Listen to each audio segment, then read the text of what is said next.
Olá, meu amigo e minha amiga. Estamos de volta com o nosso Portal do José, neste final de domingão, com muita coisa importante e complicada acontecendo no mundo e aqui no Brasil também. Algumas situações têm conexões muito estreitas que servem para nos alertar de como é que nós temos que prestar muito mais atenção e olhar com muito mais foco. Algumas situações são expostas pelos veículos de comunicação e também pelas redes sociais. Num dia em que nós tivemos um ato em algumas cidades aqui no Brasil, promovidos pela extrema-direita bolsonarista, com alguns objetivos, mas esses objetivos estavam claros? Bom, eu vou fazer aqui um resumo para vocês do que eu assisti nessas manifestações, né, nessas cerimônias, né, e que são para a gente ter um olhar ainda muito mais atento em relação a alguns personagens e, sobretudo, os poderes da República prestarem atenção nos movimentos que essas figuras estão fazendo. Vou analisar com vocês também os últimos acontecimentos de fora do Brasil, mas é sempre muito importante, antes de qualquer coisa, convidar você que chegou agora ao nosso portal e ainda não é inscrito, para que você, em primeiro lugar, se inscreva aqui conosco e conheça também os nossos outros vídeos. Se você gostar, sempre compartilhe e recomende para mais pessoas participarem aqui dos nossos debates, as nossas discussões. Sempre dê seu joinha, mande seu comentário e, se puder, prestigie também nosso clube de membros. Você que é muito bem-vindo e muito bem-vinda. São formas de você impulsionar o nosso portal para chegar a mais pessoas como você, tá legal? Então, vamos aqui aos temas. Como eu faço todos os domingos, hoje é um dia de fazer uma resenha dos assuntos tratados pelos principais veículos impressos no Brasil, que tem também as suas páginas aqui na internet. Folha de São Paulo, Estado de São Paulo e Globo quase que uniformes. Folha de São Paulo, em ataque inédito, Estados Unidos e Israel matam líder supremo do Irã. É porque alguns canais colocam assim, em ataque inédito nos Estados Unidos, o ataque nos Estados Unidos, o Ayatollah Khamenei morreu. Ou coloco sem falar do ataque, né? No Irã, Ali Khamenei morreu, como se tivesse sofrido um infarto, tivesse tido um acidente de carro, enfim, né? Dourando um pouco a pílula que ele foi assassinado. Ele estava quieto lá no canto dele com a família dele, e de repente cai um míssil e mata todo mundo ali, né? O Estado de São Paulo, Estados Unidos e Israel atacam o Irã, matam o Ayatollah e buscam queda do regime. Globo, Estados Unidos atacam o Irã e matam o líder supremo Ali Khamenei. Eles mataram também outros líderes também lá no Irã. E a fantasia que se passa para as pessoas no Ocidente é que isso vai enfraquecer o regime, ou vai mudar o regime, que vai ter lá uma revolução. Enfim, gente, ali nós estamos diante de 5.000 anos de história. A morte de um líder religioso, que também é um líder político, para aquele povo não serve como elemento de amedrontamento, não. Isso pode gerar um efeito absolutamente contrário. O que se tem de notícias de veículos independentes é que o povo iraniano hoje está com muito mais coesão do que estava algum tempo atrás. Então, quando a gente vê algumas notícias, como essas da tarde aqui, é para a gente ficar colocando em xeque. Trump diz que nova liderança do Irã quer retomar negociações. Pentágono diz que militares dos Estados Unidos morreram em operação contra o Irã. Mais atualizações. Trump diz que nova liderança do Irã quer retomar negociações e ele concordou em conversar. Só que é o seguinte, o Irã foi traído, porque eles estavam conversando com os Estados Unidos. O grande erro deles foi acreditar que os Estados Unidos não fariam nada enquanto estivessem negociando. Os Estados Unidos não cumprem acordos, alguns, com ninguém. Então, enfim, estão fazendo aquilo que eles sempre fizeram. Agora, o que vai arredondar isso, eu vejo muita gente da extrema-direita comemorando, né? Gente, olha só, se você, navegando pelas redes, você vê um personagem como Deltan Dallagnol, o Carluxo Bolsonaro, Dudu Bananinha, o Flávio Bolsonaro, Silas Malafaia, Netanyahu, o Javier Milei, Donald Trump, enfim, os extremistas do mundo inteiro comemorando alguma coisa, se você estiver concordando com essa gente, que também tem nos editoriais dos grandes jornais aqui no Brasil o mesmo tipo de pensamento, olha, é para você colocar em xeque como é que anda a sua cabecinha. Se você está mordendo essa isca e você está tendendo a acreditar no que eles estão dizendo, ou concordar com eles, olha, francamente, hein, você tem que se questionar, você tem que pensar várias vezes se você está pensando com a sua cabeça direitinho. Aliás, tinha um pensamento de Raul Seixas, estava na música dele, muito interessante, né? Eu usava isso às vezes para despertar reflexão crítica dos meus alunos nas aulas de Direito Constitucional e Penal, né? Raul Seixas disse, ou escreveu numa das suas letras, eu não confio na minha cabeça porque ela só pensa naquilo que ela aprendeu. Por isso eu sou mais eu. Olha só que frase interessante, né? Ele mostrava com isso que todas as informações que ele recebia, ele, Raul Seixas, formavam muitas opiniões, mas ele desconfiava daquelas informações e jogava um pouco da intuição dele, ou principalmente a intuição dele, para tentar enxergar o cerne da verdade, né? É o que nós temos que fazer no nosso cotidiano, por isso eu acho muito legal essa frase de Raul Seixas. E aí o seguinte, a gente vê a direita comemorando, só que é o seguinte, né, gente? Se fechar lá o Estreito de Hormuz, que é por onde passam 20% da produção de petróleo no mundo, o preço do petróleo vai subir, as empresas de petróleo do mundo inteiro vão ganhar dinheiro pra caramba. As principais empresas que apoiaram o Donald Trump estão rindo à toa. Quando amanhã abrirem os pregões, quando o preço do petróleo for fixado de hoje para amanhã, nós vamos saber quem é que está ganhando dinheiro com essa história. A indústria de armamentos no mundo, principalmente as norte-americanas, estão deitando e rolando, estão rindo à toa, todo mundo acreditando que os Estados Unidos está querendo mudar o regime do Irã para ser um regime democrático, né? Pelo menos essa é a massa de propagandas, né, que são colocadas. Só que por trás disso, eles estão se divertindo, porque mesmo os países estão sendo atacados também, estão envolvidos no conflito, o que vai acontecer? Vai aumentar a demanda para a compra de mais armas. E quem é que vende armas para essa gente? Os Estados Unidos. Tem gente rindo à toa.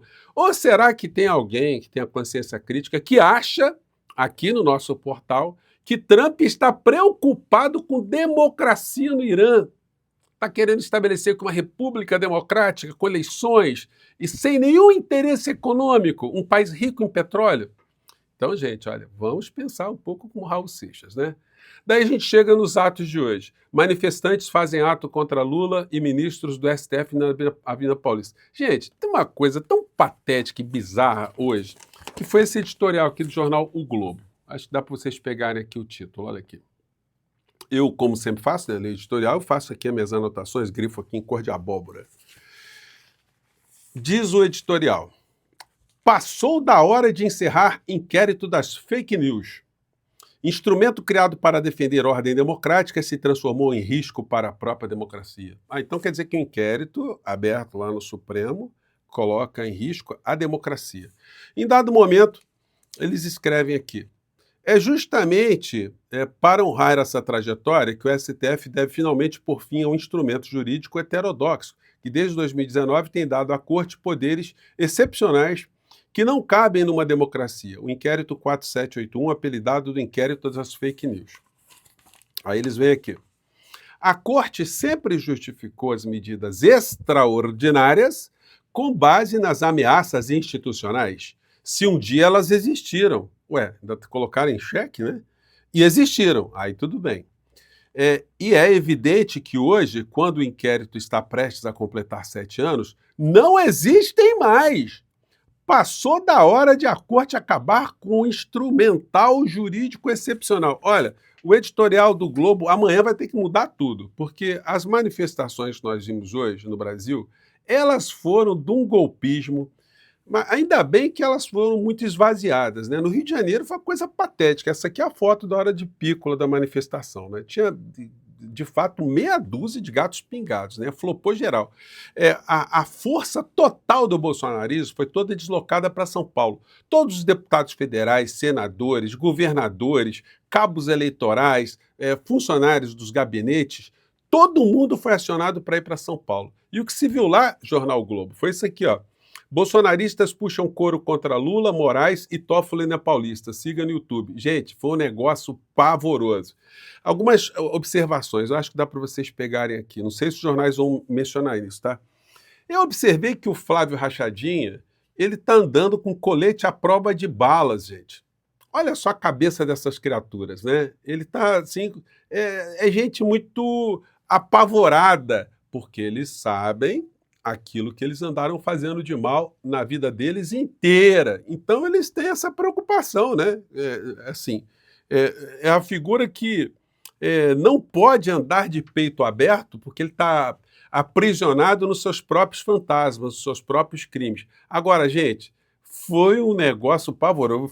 Eu fiz aqui algumas anotações, porque essa manifestação flopada, ela serviu para algumas coisas, né? Em primeiro lugar, para não mudar absolutamente nada. Em segundo lugar, para funcionar como uma grande ferramenta eleitoral e uniformizar discursos. Em terceiro lugar, para dar mais elementos para as autoridades para encarcerar no futuro uma série dessas figuras. Gente, o discurso que o Nicolas Ferreira fez hoje, lá na Avenida, foi um negócio impressionante, né? Mas como linhas gerais, o que a gente pode dizer é o seguinte, que o Malafaia fez aquele discurso de sempre, mais uma vez, dizendo que só vai se calar quando estiver preso, enfim, se um dia for preso, e fez uma série de acusações ao ministro Alexandre de Moraes, enfim.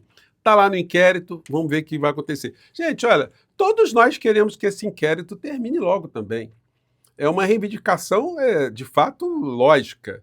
Mas, concluídos esses inquéritos, todas essas figuras que estão hoje em praça pública tirando onda, todos eles serão indiciados, todos eles entrarão numa situação muito complicada na vida deles. Então, eu não sei por que eles estão com tanta pressa, não. Porque não tem ninguém democrático, ninguém humanista, ninguém saudável, ninguém honesto que está envolvido nessa história, não. Só tem golpista e bandido. Então, se eles querem que acabe logo o inquérito, né?